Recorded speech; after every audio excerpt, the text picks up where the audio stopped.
What is up? What is up, everyone? Happy Thursday. It's Friday Eve. I hope everyone is having an amazing day, and I hope today is a positive day. Today we have an episode of Number 30 from Tucker Carlson. And it's your favorite host, LD from LD TV.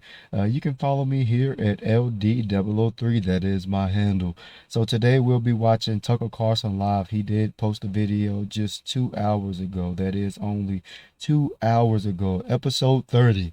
What's happening at the southern border isn't just an invasion, but a crime.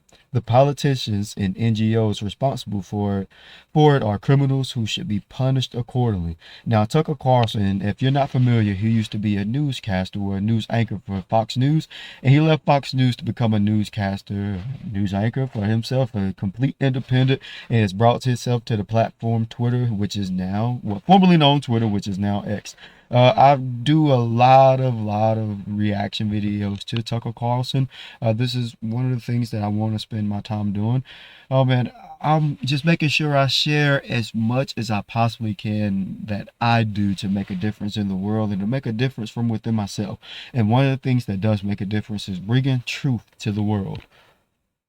Now, with that being said, I'm not going to take up too much of your time. I'll be doing my live reaction video to Tucker Carlson. Nations are defined by the people who live in them. That is the most basic of all observations about the world. China is different from Barbados, and not just because of geography.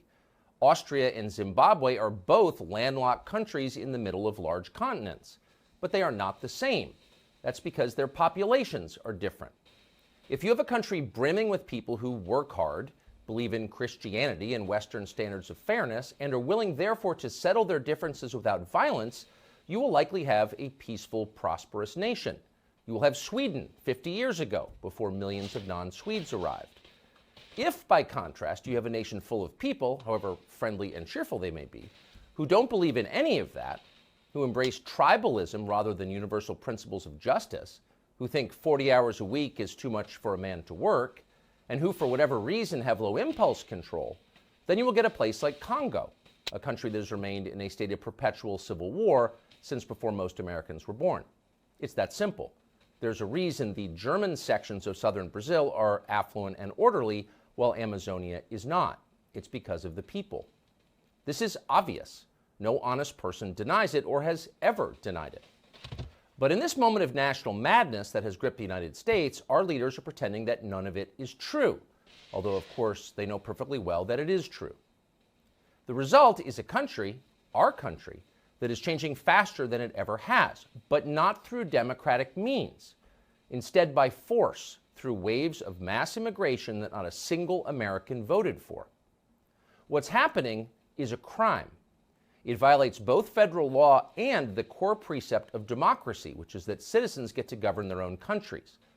This is election rigging on a mass scale, and it's fueled by anti-white racial hostility. That is not a guess. The people doing it say so out loud. They brag about it. They are criminals. They must be punished for what they have done. In the meantime, it's worth knowing exactly what they are doing. This was the scene at the so-called border at El Paso, Texas the other day. Oh man. Yeah, that is crazy.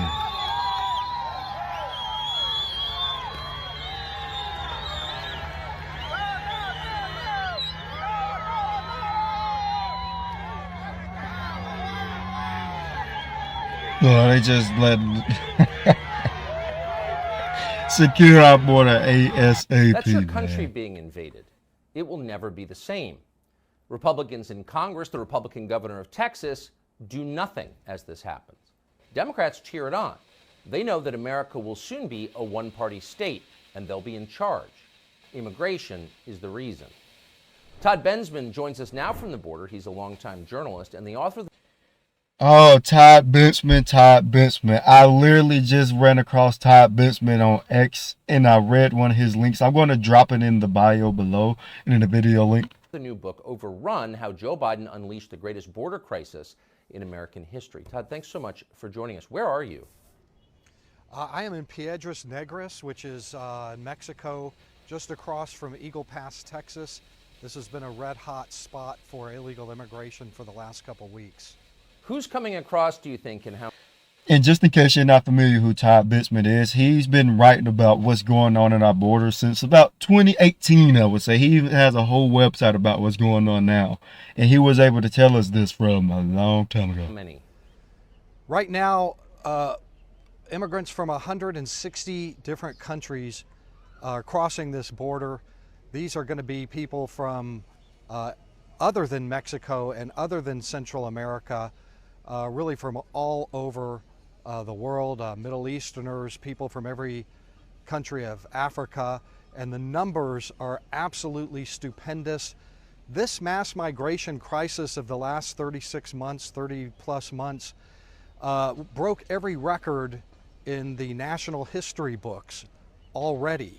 But now we're in a surge that is breaking all of those records. We're looking at, 14,000 apprehensions a day, 10,000, 11, 12,000 a day, where like 1,000 a day once upon a time a few years ago was considered a national emergency. It's 14,000. We're looking at probably pushing 300,000 plus a month. 300 I a think month? it's going to be closer to 400,000 a month if you That's consider insane. the CBP One app where they're bringing them in over the ports of entry. You don't see those ones, and flying tens of thousands directly from foreign countries into 43 American airports directly. So you don't see all that. There's going to be a lot of runners and gotaways as well to add to that. And I think we've got to operate on the assumption that none of these people are going back to their countries of origin, that all of them are being supported by American taxpayers and have an expectation of staying here. Absolutely. First of all, we're pushing 5 million people that we know for sure are inside the country in a very short period of time. Just the logistics of trying to track down everybody and execute deportation orders. It's just Domesticated. They're just going to, your odds. It's if you're an civil. Hold on now. immigrant who You would crossed think they in would struggle to get across. Now are they just chilling. phenomenal They that minding their you can just business. disappear into the ether of the country. Nobody's leaving. So you're describing a total collapse of the rule of law. Absolutely. If you come to the U.S. southern border, if you are able to get over this river behind me and into the hands of Biden's Border Patrol, you are guaranteed entry and stay in the United States. You're that's almost crazy. guaranteed.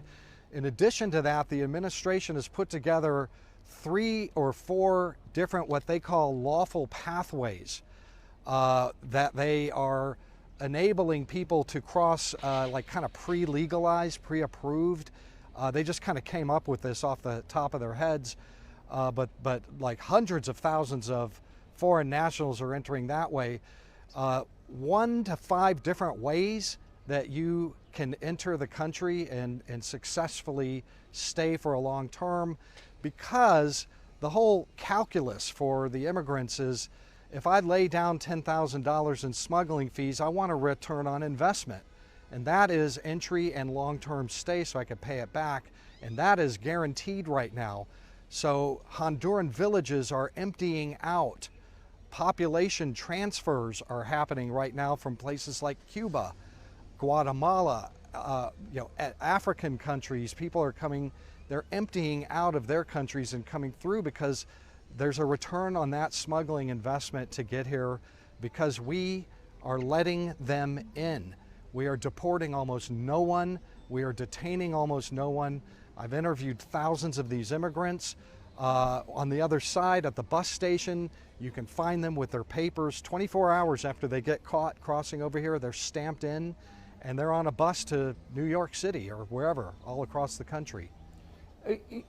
We are not, like you said, we're letting them. I mean, it's our criminal political class and the criminal NGOs who are pilot fished on that class who are making this possible. But most people are totally opposed to this. It's supposed to be our country. We're supposed to be its owners. We're paying for this.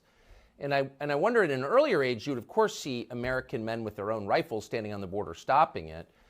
Does there come a point where people just say, this is a criminal government and we're going to stop the invasion of our country? I mean, listen, ultimately this is an electoral issue. This is going to come down to the 2024 election. Who is in the inauguration seat in January 2025. This thing started in a Sleepy Joe. 24-hour period. You can trace it right Sleepy to the day it Joe. started, Inauguration Day 2021. It has a very distinct beginning, and it can be ended in 24 hours just as well, with the kind of policies that make that smuggling investment not worth it, not worth the risk. That's really what the calculus is. And also remember that, you know, I've never met an immigrant who wasn't equipped with a cell phone, a modern cell phone connected to social media, and everybody down trail is very keyed in on their phones to everybody up trail. And when we as the U.S. government let them in, that immediately broadcasts to the entire world of aspiring immigrants, and that's when villages empty out, and that's what's happening right now. The only way to really stop this is with policies that take away the reward for laying your smuggling money down on the green felt. I mean, you're in Texas. I don't know if you live there full time, but you're certainly there a lot. When you visit Texas now, it's very obvious that the state has changed, and for the much worse. Litter everywhere. It's chaotic. The political balance is changing. The demographic balance is changing. Do people in Texas see this as an emergency, do you think? And if so, why is nobody doing anything about it? Yes, I do believe that. I mean, there is a dawning realization, not just in Texas, but in cities like Chicago and New York and Boston and Miami and everywhere else, where unfunded masses of people are suddenly showing up with, you know, nobody expected. We weren't budgeted for this. We don't have anywhere to put them. Well, pause this real quick. So anybody that's in these places, Boston, Miami, New York, Chicago, the bigger cities, do you see these people? Like, do you physically see these immigrants that's out there? I just want to know. And that is just getting going. You ain't seen nothing yet compared to what's coming. And in Texas, you know, you have the big cities. You know, obviously there are, you know, tens of thousands, hundreds of thousands of people settling in those cities, and they're settling everywhere else too. And that's, you can't not notice it. The regular voter, the regular American, anybody, Democrats too, can't help but notice this as a big pocketbook issue, and some other issues too. This is transformative, what's happening. Yes. To the United States. If we've had 5 million, and that's an undercount, now we very well may have another 3 or 4 million by the end of the first Biden term. Yeah. So these are permanent changes, and again, this is, you know, the greatest crime ever perpetrated on the American people. Last question: since we saw the tragedy in Israel just a few days ago, tied directly to borders, immigration, the nature of the population, et cetera, et cetera. Is anybody concerned, anybody in the Biden administration or among the criminal NGOs making this possible, about combatants coming into our country? These seem like mostly men of war age to me. Did anyone say anything about that? Well, last month I was invited to testify before the House Judiciary Committee on terrorist travel over the southern border. And in my testimony, I pointed out that, you know, we've had a record-breaking number of immigrants apprehended who are on the FBI's terrorism watch list already. Those are the ones we caught among 1.8 million that we never caught, estimated, and that's a low estimation. And I couldn't help but notice during my testimony that the Democratic side of the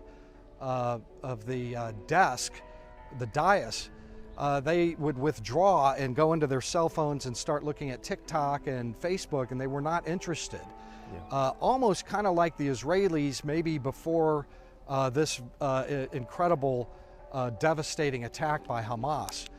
There is a complacency, and I think by half of the country. Terrorist organizations are imaginative, just like we saw. And it's not a huge leap to consider that somebody might come in here through this completely collapsed southern border and go into a shopping mall or do something else at some point. Yeah. Well, if there was ever a reason to have a citizens militia, this is it, I would say. Todd Bensman, appreciate so much your reporting. Thank you for joining us. So just to restate, this is not organic, it's not an accident, it's not a natural disaster. Our country is being invaded because our political class welcomed, invited, and then abetted the invasion. Democrats are power-drunk nihilists. The Republicans elected to hold them in check are unfortunately dishonest cowards. It does not need to be this way. Dominik Tarczynski is a member of the European Parliament. He's from Poland, and he is unapologetically working to protect his country from radical demographic change, which nobody welcomes in any country on planet Earth. We thought it'd be interesting to talk to him now, and we're grateful that he's joining us. Dominik, thanks so much for coming on. Thank you very much for having me. So I want to just frame this for people who haven't been following it with a conversation that you had with a kind of bewildered interviewer. I believe this is Channel 4 in Great Britain. Here's how it unfolded. How many refugees has Poland taken? 0. And you're proud of that? If you are asking me, if you are asking me about Muslims illegal immigration, none. Not even one will come to Poland, not even one if it's illegal. We took over 2 million Ukrainians who are working, who are peaceful in Poland. We will not receive even one Muslim because this is what we promised. But I asked This not quota about system illegal failed. immigrants, I asked about refugees. And Jean-Claude Juncker, the Commission President, says that you're racist. You sound proud of the fact that you haven't taken any refugees. Of course, because this is what our people are expecting from our government. That's number one. This is why our government was elected. But this is why Poland is so safe. This is the reason why we had not even one terrorist attack. Look at the streets in Poland. And we can be called populists, nationalists, racists. I don't care. I care about my family and about my country. That is so unbelievable. That woman, I don't know what the word for repulsive in Polish is, but she qualifies. Anyway, so, I just want to say I think it's the greatest exchange I've seen in a long time. She was surprised by the honest words. She was so surprised. So tell us about your thinking on this question. You don't seem embarrassed at all, God bless you. But why are you not embarrassed? Why are you not like everybody else in Europe? Because I'm proud. Because I love Poland, because I love my mother, my sister, my daughters, our daughters as a families, because we care about them, because we are not afraid to say no. Most of the spineless politicians, leftist politicians in here, in European Parliament, in Brussels, they are afraid. They want to be the part of this leftist way of thinking, flat, I would say. And Poland is completely different. I must say Poland is, I would say, the last stronghold of normality, Christianity, family values in Europe. Obviously, Hungary are doing good as well, but by the size, we are the ones who are very much attacked at the moment. So we are not afraid. We believe in Poland. We are skyrocketing. When you see the data from here, from Eurostat. Eurostat is an official body in European Parliament in here. By the Eurostat, Poland is the safest country in Europe. And the question is, why? Never changed since we took power. Since 2015, there is a very, very simple policy: zero illegal migration, which means zero terrorist attacks. Poland is the only country in Europe without terror attack. We don't have stabbings, we don't have rapes in parks, we don't have all this rubbish in Poland. Why? Because we are very, very strict on migration. As a lawyer, I was listening to your conversation. As a lawyer, I'm doing my PhD on international law. Don't spray me, man. Water hurts. I must confirm Water they are not hurts. refugees. Please they don't are spray me. illegal migrants committing crime. They are criminals. They should be sent back, punished, and then sent back from wherever they came from. So people are afraid to say obvious facts, and we are not afraid. That's why we are so successful. Again, Eurostat, the lowest unemployment, the highest GDP growth. We are just booming.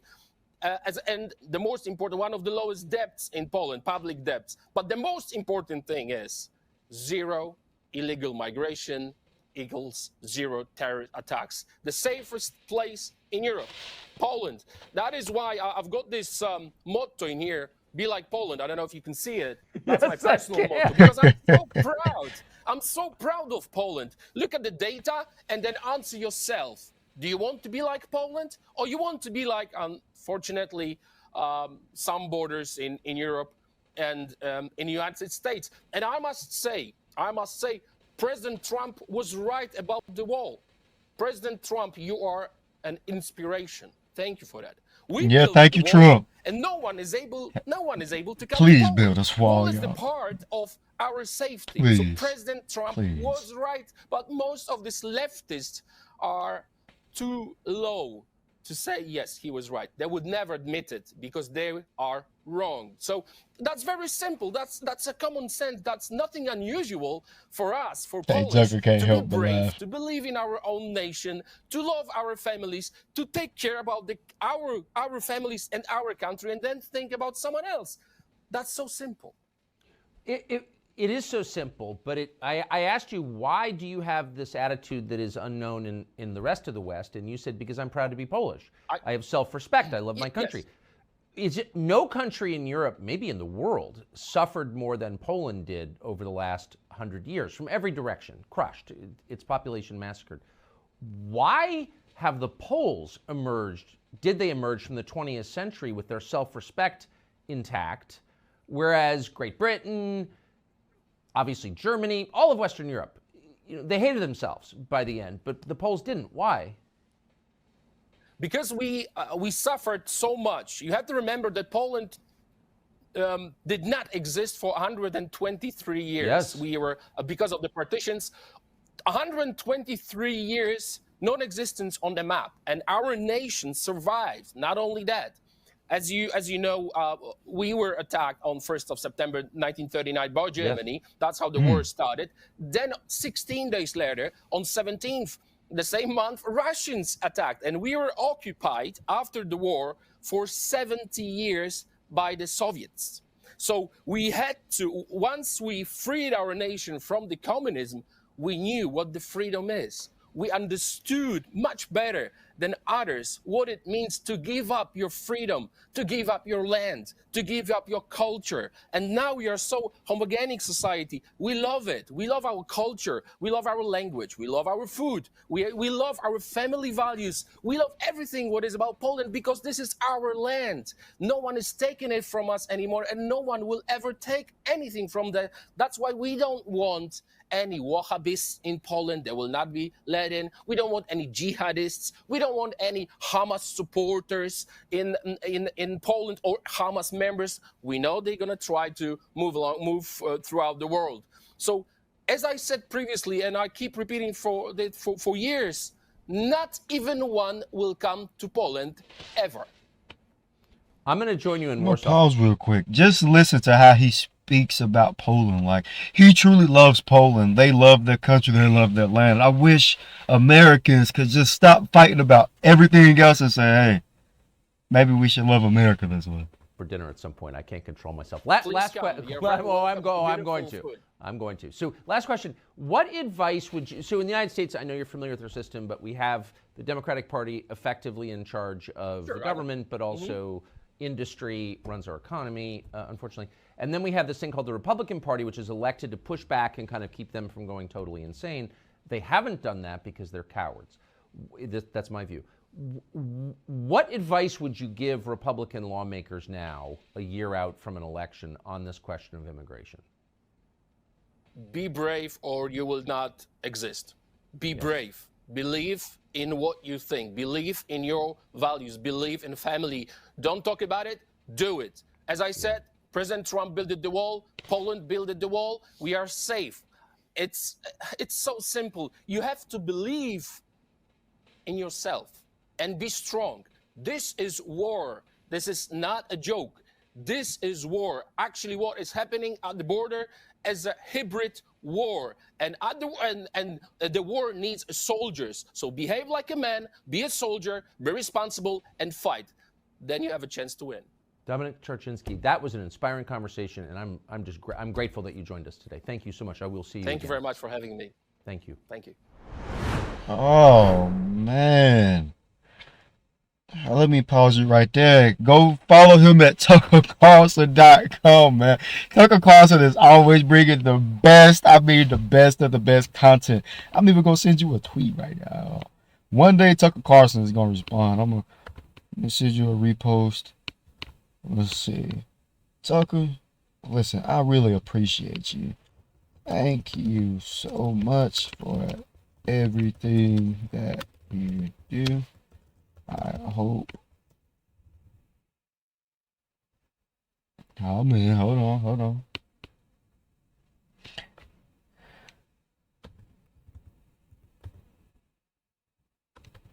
Hope that you have an amazing day.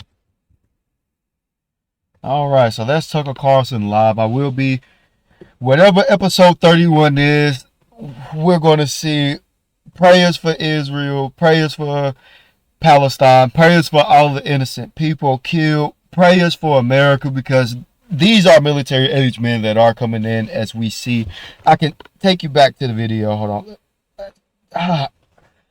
Oh man, it's just mind-boggling that no one is concerned about the amount of people that are entering the border right now. Because who knows what anyone is planning, and we have no way to protect ourselves. And one thing that I can say to get through these tough times, the number one thing that you want to do is stay positive. That's the only way we're going to get through it. So for everyone, if you're having a bad day, I really hope it gets better, and tomorrow is going to be amazing. And I want to say, have yourself an amazing day. Don't let anyone mess it up. Now stay tuned. Take a look at what we have in our positive shop. There's something for each and every one of you. If you want it, we can get it. If you need it, we got it. Everything is there live in the positive shop.